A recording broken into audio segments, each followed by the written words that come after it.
श्री कृष्ण से दूर होते हुए भी हर पल श्री कृष्ण में खोई रहती थी। और तब उन्होंने प्रेम के महत्व के कब उन्हें समझा। उद्धव जी ज्ञान और प्रेम से परिपूर्ण हो गए। तब स्वयं भगवान श्री कृष्ण ने कहा था कि अब उद्धव मुझसे किसी भी बात में कम नहीं है। उद्धव जी की इसी महत्ता के कारण भगवान कृष्ण और उद्धव के बीच इस संवाद को उद्धव गीता कहा जाता है। जब भगवान श्री कृष्ण ने मानव रूप में आकर अपने वो पृथ्वी को कर वापस बैकुंठ धाम जाने से पहले अपने पूरे वंश का, जिससे उनके जाने के बाद उनसे जुड़ा कुछ भी इस धरती पर बचा न रहे, इसी को बताते हुए होती है। जहां भक्त भगवान की वियोग की कल्पना करके भी डर जाता है। इसी डर के साथ उद्धव जी ने जब भगवान श्री कृष्ण से पूछा कि आपके बिना मैं कैसे रहूंगा, आप मुझे भी अपने साथ बैकुंठ धाम ले चलिए, तो भगवान श्री कृष्ण ने उससे पलटकर प्रश्न किया, उद्धव क्या तुम्हें मेरी माया से डर लगता है? उद्धव जी ने इस प्रश्न के उत्तर में बहुत सुंदर दो बातें कही। आइए जानते हैं। उद्धव जी ने कहा, भगवान हमने तो भोजन, वस्त्र, आभूषण सब कुछ आपके पसंद के रूप में ही प्राप्त किया है। इसके बल पर हम आपकी माया पर भी अवश्य ही विजय प्राप्त कर लेंगे। हमें डर आपकी माया से नहीं, डर आपके से लगता है। दूसरी बात उन्होंने यह कही कि भगवान माया के पार जाने के लिए बड़े बड़े ऋषि मुनि कठिन साधना करते हैं, तब कहीं जाकर उनका मन निर्मल होता है। हम तो कर्म मार्ग में ही भक्त रहे हैं, लेकिन ये भी तय है हम आपके भक्त जनों के साथ जब आपकी गुणों की चर्चा करेंगे। आपकी लिखा जाए तो उद्धव जी ने बड़ी ही सरलता से हम लोगों के लिए ऐसा उपाय बता दिया है जिसका वे हम भी कलयुग में फैले इस माया से पार पा सकते हैं। उद्धव जी, आपको देखकर बिल्कुल ऐसा ही अनुभव हो रहा है। क्या आप मुझे इस परम संतोष का उपाय बता सकते हैं? तब अवधूत दत्तात्रेय जी ने कहा, राजन, मैंने अपनी बुद्धि के द्वारा 24 गुरुओं के आचरण से शिक्षा ली है, भी उन्हें किसी चीज का अभाव भी नहीं है।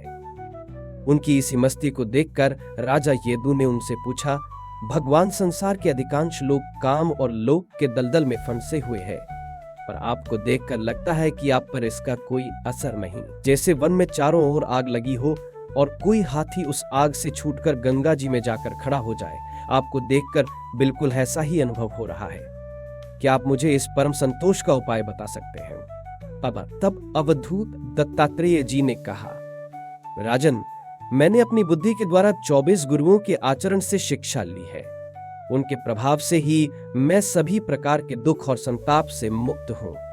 ये 24 ही गुरु पृथ्वी, वायु, आकाश, जल, अग्नि, सूर्य, चंद्रमा, कबूतर, अजगर, महासागर, कीट, मधुमक्खी, हाथी, हिरन, मछली, वेश्या, बाज, बच्चा, युवती, तीर चलाने वाला सांप, पेड़, ततैया और मेरा खुद का शरीर है। पृथ्वी ने मुझे सिखाया कि किसी भी चीज से विचलित नहीं होना चाहिए।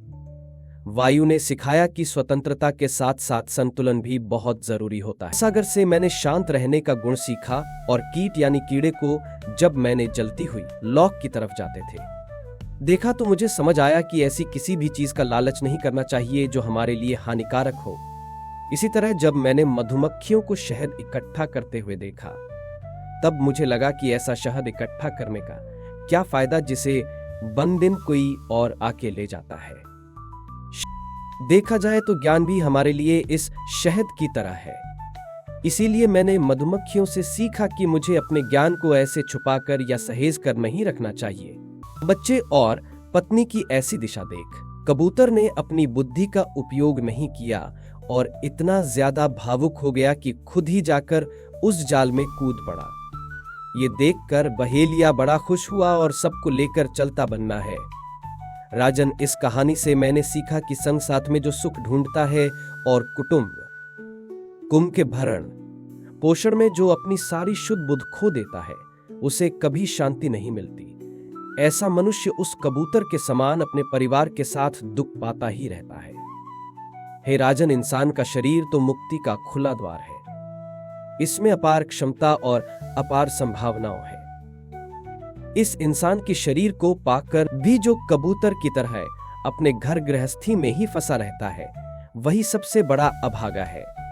इसीलिए मैंने सीखा कि इस भौतिक संसार में हम जितनी ज्यादा सुख सुविधाओं में घिरे रहेंगे, हमें उतना ज्यादा कष्टमय जीवन जीना पड़ेगा। कथा सुनाकर भगवान श्री कृष्ण ने उद्धव जी को संदेश दिया कि किसी के लिए भी आसक्ति यानी लगाव अच्छा नहीं है। प्रेम में पड़ जाना या किसी के लिए प्रेम का अनुभव करना गलत ही है, नहीं है, मगर प्रेम और आकर्षण या आसक्ति का ही चिंतन करते रहते हो। लेकिन अगर तुम ऐसे विचार मन में लाओगे कि मेरे जाने के बाद तुम्हारा क्या होगा, तो ये प्रेम आसक्ति में बदल जाएगा। प्रेम कभी किसी को बांध कर रखने या रोकने की कोशिश नहीं करता। तुम भी अपने प्रेम को पूर्ण रूप से अनुभव करो और प्रकृति